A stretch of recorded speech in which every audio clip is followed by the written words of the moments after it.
Hello दोस्तों, सबसे पहले मैं आपसे रिक्वेस्ट करना चाहती हूँ कि वीडियो देखने के बाद सब्सक्राइब ज़रूर कर लीजिएगा। मैं इन वीडियोस को बनाने में बहुत मेहनत करती हूँ और इसी से मैं अपना खर्चा चलाती हूँ। जो भी सब्सक्राइब करेगा, मैं दुआ करती हूँ कि उसकी ज़िंदगी बहुत अच्छी, अमीर और खुशहाल हो। प्लीज़ प्लीज़ सब्सक्राइब कर लीजिएगा। अब चलिए शुरू करते हैं आज की कहानी, जो मेरे जीवन की एक ऐसी घटना है जो मुझे हमेशा याद रहती है।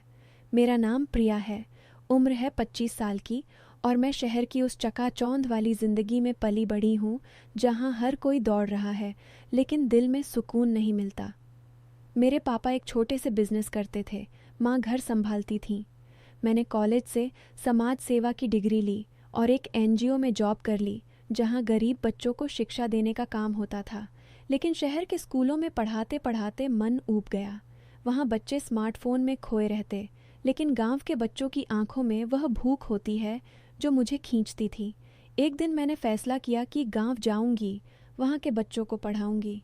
माँ ने रोका, बेटी, गांव में क्या रखा है? वहाँ न बिजली, न पानी, न सुविधाएं। पापा बोले, सोच ले, शहर की लड़की हो, गांव वाले क्या कहेंगे? लेकिन मेरे मन में बस एक ही बात थी, कुछ सच्चा काम करना, जहाँ नेकी की खुशबू हो। मैंने एनजीओ से बात की और मुझे एक दूर के गांव हरिपुर में टीचर की पोस्ट मिल गई। हरिपुर नाम सुनते ही लगता जैसे हरि की नगरी, लेकिन वहां पहुंचने का रास्ता कितना कठिन था। पहले ट्रेन, फिर बस और आखिर में पैदल चढ़ाई। बैग में कुछ कपड़े, किताबें और थोड़े से पैसे। जब पहुंची तो सांस रुक गई। चारों तरफ हरी भरी पहाड़ियाँ, बीच में एक छोटी सी नदी बह रही थी, जिसका पानी इतना साफ कि नीचे के पत्थर दिखते। गांव छोटा सा, मिट्टी के घर, छप्पर की छतें और लोग सादगी से जीते हुए। बच्चे नंगे पैर खेलते, औरतें सिर पर पानी की मटकी लिए आती जाती। सरपंच जी मिले, बुजुर्ग, लंबी सफ़ेद दाढ़ी, आंखों में अनुभव की चमक। बोले, बेटी, तुम शहर से आई हो, यहाँ स्कूल पुराना है, बच्चे 40-50 हैं, लेकिन किताबें कम, ब्लैक बोर्ड टूटा हुआ। मैंने मुस्कुराकर कहा, सरपंच जी, मैं कोशिश करूँगी।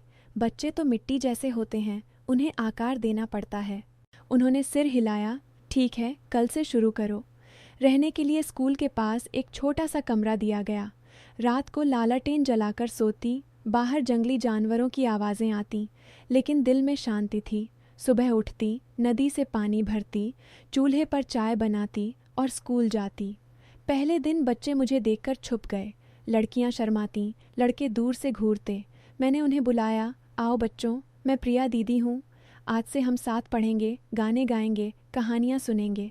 एक छोटी सी लड़की, नाम रानी, 8 साल की, बड़ी बड़ी आंखें, बोली, दीदी, आप शहर से हो, वहाँ कारें होती हैं ना? मैं हंसी, हाँ बेटा, लेकिन यहाँ के फूल ज़्यादा सुंदर हैं। धीरे धीरे बच्चे खुलने लगे।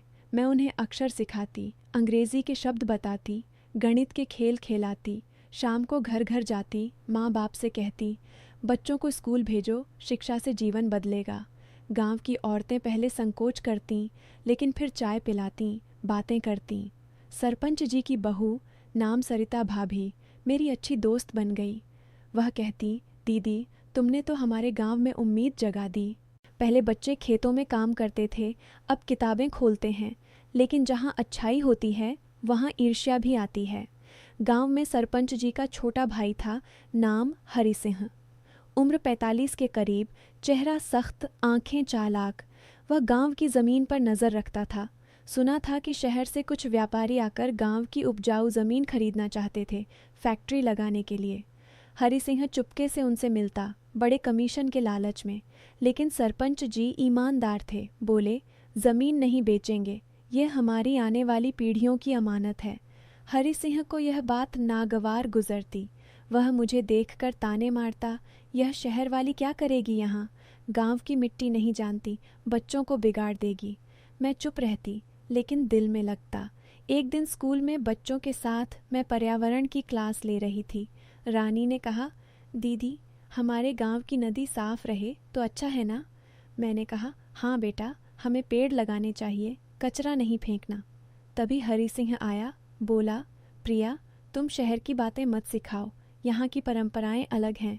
मैंने विनम्रता से कहा, चाचा जी, शिक्षा तो सबके लिए एक है।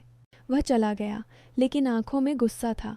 शाम को सरिता भाभी आई, बोली, दीदी सावधान रहना, हरि सिंह तुम्हारे खिलाफ बातें फैला रहा है। कहता है कि तुम यहाँ ज़मीन के सौदे के लिए आई हो, एनजीओ के बहाने। मैं हैरान हो गई। भाभी ये झूठ है, मैं तो बस पढ़ाने आई हूँ। लेकिन अफवाहें हवा की तरह फैलने लगीं। गांव वाले मुझे शक की नज़र से देखने लगे। एक बूढ़ी अम्मा बोली, बेटी शहर वाले चालाक होते हैं, तुम्हारी नज़र गांव की ज़मीन पर तो नहीं। मैंने कहा, अम्मा मैं तो नेकी के लिए आई हूँ, लेकिन शक का बीज बो दिया गया था। अब सस्पेंस शुरू हुआ। एक दिन एनजीओ से कुछ पैसे आए स्कूल की मरम्मत के लिए। मैंने सरपंच जी को दिए, बोली ब्लैक बोर्ड बनवाएं, किताबें खरीदें। लेकिन अगले दिन पैसे गायब हो गए। सरपंच जी का घर जहाँ पैसे रखे थे वहाँ से चोरी। हरि सिंह ने पंचायत बुलाई, बोला, देखो ये प्रिया ने किया है, शहर वाली है, पैसों की लालची। मैं रो पड़ी, चाचा जी मैंने तो छुआ भी नहीं। सरपंच जी उदास, बेटी मुझे भरोसा है, लेकिन गांव वाले मांग रहे हैं जांच। गांव बंट गया, कुछ मेरे पक्ष में जैसे बच्चे और सरिता भाभी, कुछ खिलाफ। मैंने सोचा शायद मुझे लौट जाना चाहिए, लेकिन रानी ने मेरा हाथ पकड़ा। दीदी मत जाओ, तुम्हारी वजह से मैं टीचर बनूंगी। उसकी मासूम बात ने मुझे रोक लिया। अगले दिन जांच में पता चला कि हरि सिंह का लड़का जो शहर में काम करता था घर आया था। उसने देखा पापा के कमरे में पैसे पड़े हैं। वह डर गया, लेकिन सच्चाई सामने लाई। पंचायत में बोला, पापा ने चुराए थे, व्यापारियों को देने के लिए। हरि सिंह का चेहरा सफ़ेद पड़ गया। सरपंच जी गुस्से में, भाई तुमने गांव को बेचा, लालच में अंधे हो गए। हरि सिंह रो पड़े, भैया गलती हो गई, पैसों की चाह में सब भूल गया, मुझे माफ़ कर दो। गांव वालों ने सज़ा दी, ज़मीन का सौदा रद्द, और हरि सिंह को गांव की सेवा करनी पड़ी। वह सुधर गया, अब स्कूल में मदद करता है। कहता है, प्रिया बेटी तुमने सिखाया कि लालच से कुछ नहीं मिलता। आज गांव में नया स्कूल है, बच्चे खुश हैं। दोस्तों, यह कहानी सिखाती है कि शक और लालच इंसान को गलत रास्ते पर ले जाते हैं। हरि सिंह ने गलती की, लेकिन पछतावा किया और बदला। हमेशा दिल से देखो, नेकी जीतती है। अब कहानी पसंद आई तो लाइक, कमेंट, शेयर करें और सब्सक्राइब ज़रूर करें। दुआ है खुशहाली की।